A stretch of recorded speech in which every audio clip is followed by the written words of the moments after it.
The Muslims and the Amish might be the most powerful groups in America, and they have something to teach us when it comes to taking over or learning how to control and influence your city government, county government, state government, and of course even your federal government. And let me explain why. Part of it, of course, is just sheer luck. Part of it is just numbers and demographics over time. But in a democratic system, minorities have an incredible amount of influence. Let me explain. And this isn't, by the way, just in America, although it is heightened in America because of our electoral college system. Pennsylvania and Michigan, two now current swing states because of Donald Trump. Florida, which used to be a swing state, is now so far red, it went over 13% for Donald Trump, that the population here has no influence beyond just being a heavily populated red state, but more on that later. But what really matters is the fact now that because Pennsylvania and Michigan are swing states, the voters there matter more in a presidential election, are more important to the overall demographics in the United States than, say, places like Oklahoma, California, or Texas. Because when you have a contested state, the people there and their voting patterns matter more. The Amish, who have a large population in the state of Pennsylvania, then become incredibly important because if they come out and vote for one specific candidate, then Pennsylvania will most likely go for whoever the candidate the Amish go toward because it's such a divided state. Michigan is much in the same. Michigan has one of the largest Muslim and Arabic populations in the United States, so how those Muslims vote is incredibly important. Where that becomes useful is now those populations, if they choose to do so, can exert outsized political influence. For example, Muslims can now dictate and have heavy influence in the incoming administration because a lot of them ended up actually endorsing Donald Trump.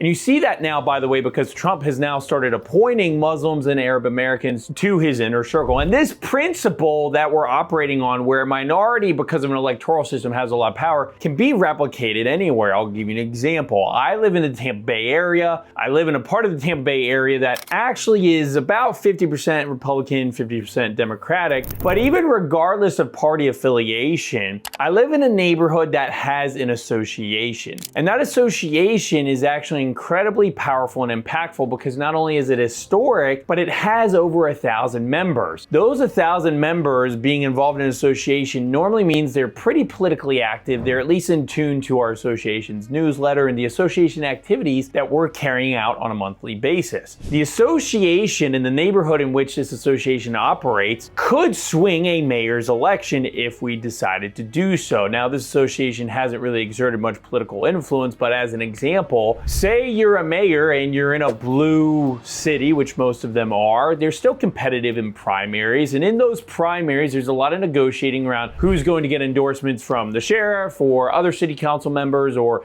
county commissioners or even people at the federal and state level. Endorsements matter. But so does getting out the vote, and so does actually getting involved with local municipalities and communities. Maybe that's firefighters, maybe that's your local sheriff's network, maybe it's going to nursing homes, maybe it's the teachers union. But if I wanted to, I could use my neighborhood association to start getting more politically active and involved and become a major swing shift in the upcoming mayor's election. You can do this at scale in any way, shape, or form. All you really need to do to have political influence is have a good group of people around you who are dedicated to making any kind of political change, and then strategically finding what your niche is and where you can swing influence. For example, if you're in a solid red or blue district, you maximize your amount of influence in the primary process, whereas if you are in a purple district, you maximize your amount of influence by negotiating with both Republican and Democratic parties. But being a minority, you may not be able to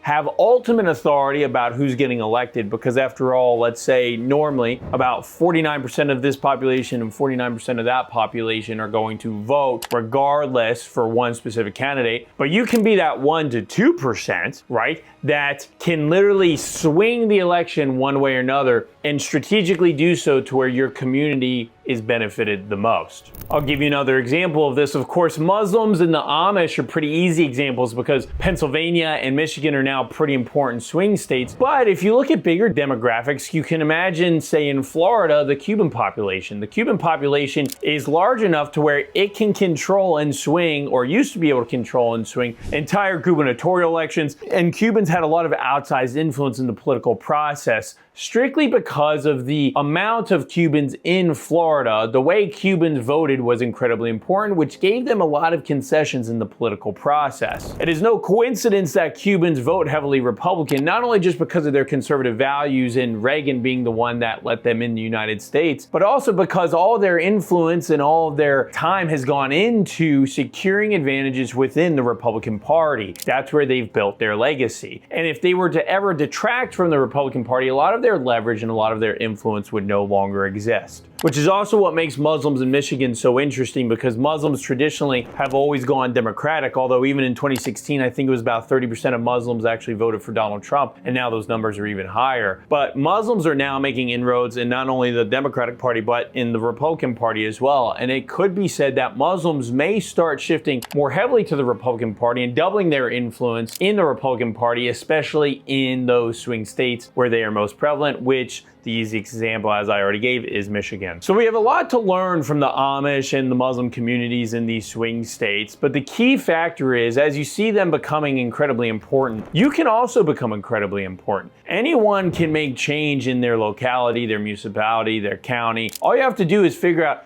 how you can be a minority and be able to swing an election in one way or another. If you're currently not involved in the political process at all, you actually have a great deal of power at your fingertips, because you get to survey the political situation in your landscape, figure out what you want to change, and then you can start pinpointing those pressure points in your local or state political process to see how you can exert an outsized amount of influence.